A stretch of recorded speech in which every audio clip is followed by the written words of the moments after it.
পোরখাওয়া জঙ্গি মতিন ও মুসাবির আগেও সন্ত্রাসবাদী কাজে যুক্ত ছিল এই দুজন। 2019 থেকে এজেন্সির নজর এড়িয়ে পালিয়ে বেড়াচ্ছিল। 2020-তে কেন্দ্রীয় এজেন্সির নজর পড়ে এদের উপর। আইএসের অল হিন্দ মডিউলের পর্দা ফাঁস করে কর্ণাটক পুলিশ। সেই সময় মতিন ও মুসাবিরের নাম জানতে পারেন তদন্তকারীরা। পোরখাওয়া জঙ্গি মতিন ও মুসাবির এবং আমরা দেখেছিলাম রামেশ্বরম ক্যাফে বিস্ফোরণ কাণ্ডে এনআইএর জালে মতিন ও মুসাবির এবং তারপর একাধিক তথ্য সামনে এসেছে। 2020-তে কেন্দ্রীয় এজেন্সির নজর পড়ে এদের ওপর। আইএসের অল হিন্দ মডিউলের পর্দা ফাঁস করে কর্ণাটক পুলিশ। মতিন ও মুসাবিরের নাম জানতে পারেন তদন্তকারীরা। যে মতিন ও মুসাবির মাস্টার মাইন্ড রামেশ্বরম ক্যাফে বিস্ফোরণ কাণ্ড এবং যে বিস্ফোরণ কাণ্ড হয়েছিল গত 1 মার্চ, যে ঘটনায় 10 জন নিহত হয়েছিলেন এবং যে বিষয়ে ব্যবহার করা হয়েছিল অর্থাৎ বিস্ফোরণের ক্ষেত্রে আইডি ব্যবহার করা হয়েছিল পুলিশ সূত্র, এমনটাও জানা গিয়েছিল। রিয়া মাঝি আমাদের প্রতিনিধি রয়েছেন ফোন লাইনে। রিয়া, আর কি তথ্য পাচ্ছ এদের বিষয়ে? দেখো, তোমাকে জানিয়ে রাখবো যে যেই দুজনকে গ্রেপ্তার করা হয়েছে তারা কিন্তু মূলত কর্ণাটকের বাসিন্দা বলে এমনটাই জানা গিয়েছে ইতিমধ্যেই এনআইএ সূত্রে। এবং পাশাপাশি তোমাকে জানিয়ে রাখবো যে এই হুসেন এবং তাহা, এই যে দুজন, এবং যাকে বলা হচ্ছে একজন তাহা মাস্টার মাইন্ড এবং হুসেন আইইডি যে প্লেস করা হয়েছিল তার সেই পুরো পরিকল্পনাটা এই হুসেন করেছিল এবং আইইডি প্লেসও করেছিল এই হুসেন। এই দুজনকে কিন্তু ইতিমধ্যেই যে গ্রেপ্তার করা হয়েছে তাদেরকে লাগাতার জিজ্ঞাসাবাদ করে এবং ফেস ডিটেকশন সবকিছু করে কিন্তু ইতিমধ্যেই যে তথ্য সেন্ট্রাল এজেন্সি পাচ্ছে, যেখানে দেখা যাচ্ছে যে এরা কর্ণাটক পুলিশ যখন একটি এআই হিন্দ টেরর, যেটা কিনা মডিউল কর্ণাটকের আইএসএ এই ব্যাঙ্গালোর যখন এই যে এই বিষয়টা ক্র্যাক করেছিল, সেখানকার মডিউল যখন ক্র্যাক করেছিল, এই দুজনের নামই উঠে এসেছিল, অর্থাৎ এআই হিন্দ টেরর মডিউল।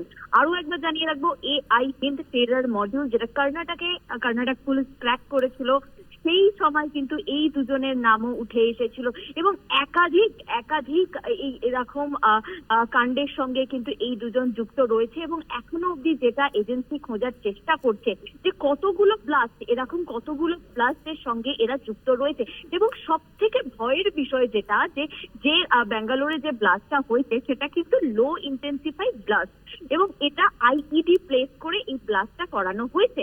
এবং এই আইইডি প্লেস করে যে ব্লাস্টটা করানো হয়েছে, অর্থাৎ তারা হয়তো এটাই দেখতে চেয়েছিল যে কতটা পরিমাণ তাতে জিনিস দিয়ে এই আইইডিটা যে ব্লাস্ট করানো হয়েছে সেটা কতটা ব্লাস্ট করছে বা কতটা ক্ষয়ক্ষতির পরিমাণ কতটা হচ্ছে, এই বিষয়টাই হয়তো তারা প্র্যাকটিস করতে চেয়েছিল বা এটা জাস্ট একটা ছোট ব্লাস্ট করিয়ে দেখতে চেয়েছিল। সেই কারণের জন্যই এই ব্লাস্ট বা আরো এর থেকে বড় কোনো নাশকতার ছক কষার জন্য এরকম একটা ছোট ব্লাস্ট তারা করিয়েছিল বলে এমনটাই সেন্ট্রাল এজেন্সি মনে করছে। এবং এটা কিন্তু অত্যন্ত ভয়ের বিষয়। তোমাকে আরো একটা তথ্য যেটা দেবো সেটা হচ্ছে যে এই দুজন যে লজিস্টিক সাপোর্ট পেয়েছিল, অর্থাৎ মোবাইল থেকে আরম্ভ করে, গাড়ি থেকে আরম্ভ করে, সিম কার্ড থেকে আরম্ভ করে, এই যে বিষয়গুলো সেগুলো কিন্তু যে আগেই গ্রেপ্তার হয়েছিল, 27 তারিখে যে গ্রেপ্তার হয়েছিল মার্চ মাসে, সেই শরীফের কাছ থেকে এরা এই জিনিসগুলো পেয়েছিল।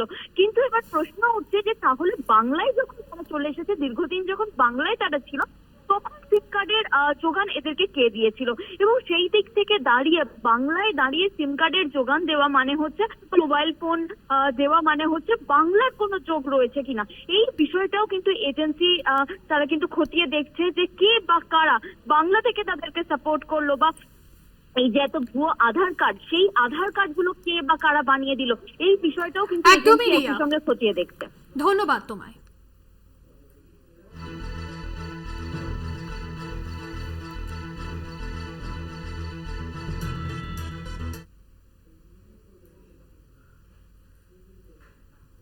রামেশ্বরম ক্যাফে বিস্ফোরণ তদন্তে আরও তথ্য সামনে আসছে। বাংলায় ধৃত জঙ্গিদের মদতদাতা কে?